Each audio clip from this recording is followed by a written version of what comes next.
originally built, it was a little bit smaller. It was a 64-meter dish. It was enlarged to a 70-meter dish in 1988 for Voyager 1 and 2.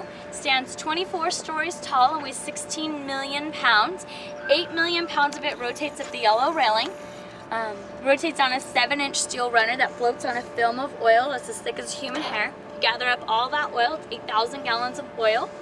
Anywhere where you see the yellow or orange railing is where our folks have to go climb to maintain it. Today is a maintenance day. Have maintenance days 1 or 2 days a week, Mondays and Thursdays or both. We paint all the antennas with a special reflective white paint.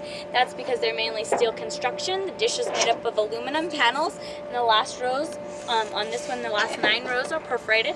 It's perforated to let wind go through, rain go through, and then to lessen the weight of the dish. There's also a 3-story concrete base, and then we're standing on the cable tunnel that connects the antenna into the signal processing center. We have fiber optic line, and it's all run underground to connect all the antennas to the signal processing center, and then from the signal processing center down to JPL so they can get their data in about real time. All of our antennas are azimuth and elevation antennas. What that means is they can rotate around in a whole circle, 360, and tilt down because we track from horizon to horizon. So they can tilt down to 6 feet off the ground, but we don't start tracking until 11 feet off the ground. Yeah, do you guys have any questions? That's crazy, man. So what was the weight? What was the weight? 16 million pounds total. Yeah, 8 million pounds of it is rotatable, so from there up.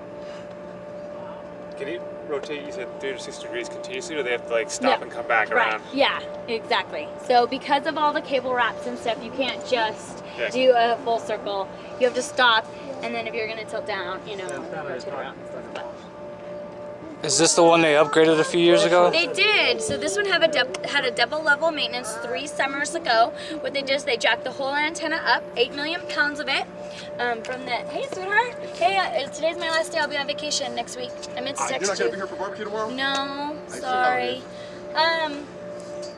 They jacked the whole antenna up from where it rotates, and it used to rotate on a 5-inch runner, and it was 40 years old, and they decided that they needed a 7-inch runner, give 2 more inches for greater stability, and the grout that they were using was, you know, it was an older style grout, and the grout is also for stability, and so there was actual oil leaking into that, so it was pretty bad. While they had it down for that, they also replaced the elevation bearing, and then did a whole bunch of cable work and things like that, and that was documented with the world's toughest fixes, which was on National Geographic. Huh. So that's a good question. Made me talk even more. That's okay. It's amazing the sizes. Yeah, it's very, It is cool. yeah. And like I said, it was built in '66, and each one of the complexes has one 70-meter dish. Any other questions before we move on?